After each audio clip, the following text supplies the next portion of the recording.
the Tea Party movement.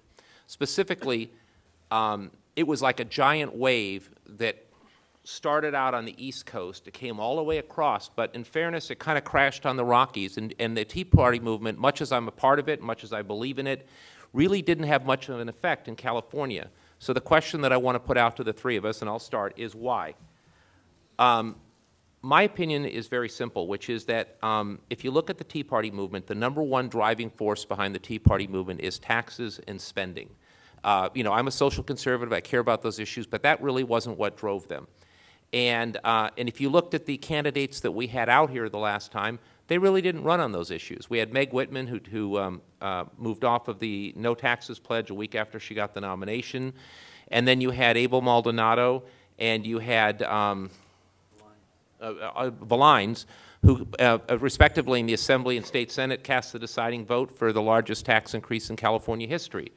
Really hard to get any of us tax folks motivated. So I believe, though, that in many of these elections that we're looking at, 3, 4, 5 points can make a huge difference. We didn't offer anything that mattered and was relevant to the people in the Tea Party movement, and so where they were a driving force in some other places, they weren't here. Ron? I think it's a combination of a couple of things. First is that the notion that Republicans just cleaned up everywhere except in California simply is not true. If you look at the 6 most Democratic states in the country, states like Connecticut, Massachusetts, Illinois, Hawaii, New York, and the top 6, Maryland, we won. There were 26 statewide elections in those 6 states. The Democrats won 25 of 26 statewide elections in the most Democratic states in the country. Ironically, the one race which we won was for Barack Obama's Senate seat in Illinois. So there is a blessing in there. But in terms of our party connecting with the Tea Party movement, I think there's also the fact that our districts are so hermetically gerrymandered that we lost no seats in the horrible election year of 2008 in California. In the horrible election year of 2006, we only lost 1, and we gained 0 in 2010. So the fact that our districts have been so isolated from the overarching political trends, I think contributes to that. I think Mike's point is valid in that people are brought to the party very often because of issues and their commitment to those issues. And while we persuade through reason, we motivate through emotion. And I think when our candidates go over the top in trying to distance themselves from the core of our party in an attempt to go after independent voters, first, I don't think they're more likely to get the independent voters.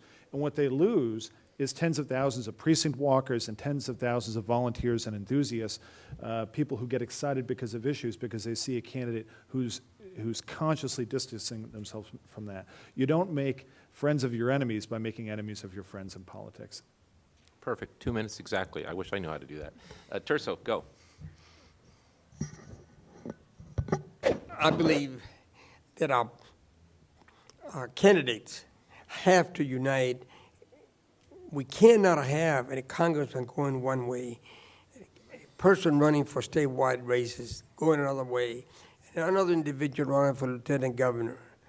One of the most important functions of the party is to early in the game, as we select our candidates, bring them together philosophically, and it can be done. And the only group that can do this is the state party, in my opinion. But very early, you got to bring the leadership of the Assembly, the Senate, and the Congress into the party. These people, once you do that, they can reach out to the Tea Party movement. The fact is, like Mike says, the visibility of the Tea Party was not too great in this state. I, for one, I'm a member, but nobody contacted me. I made a substantial contribution on my own, and so are the other leaders in the state. There is no reason why the Tea Party was not stronger than it was in this state, because they represent the Republican Party ideology, socially and economically, and they're part of us. why can we be part of them? I personally think, again, that it is important to bring all these elements and be part of the party. I want to finish this telling you that when I was chairman, I never sent out not even a press release without having the White House, led by Liv Natsiger's political director, clear the message. As you know, Ronald Reagan was the leader of the party, and we had to challenge the redistricting of Jerry Brown in the primary election of the 1981 election. Ronald Reagan was the leader of the movement. The White House not only was the leader, but he had a spot on the radio that we had it on for about 3 or 4 months, and he participated. We had the Senate participating in it. We had the Assembly participating in it. We were united, and the only person that can do that is the California Republican Party. And I personally think that today we are a minority party, just like we were then.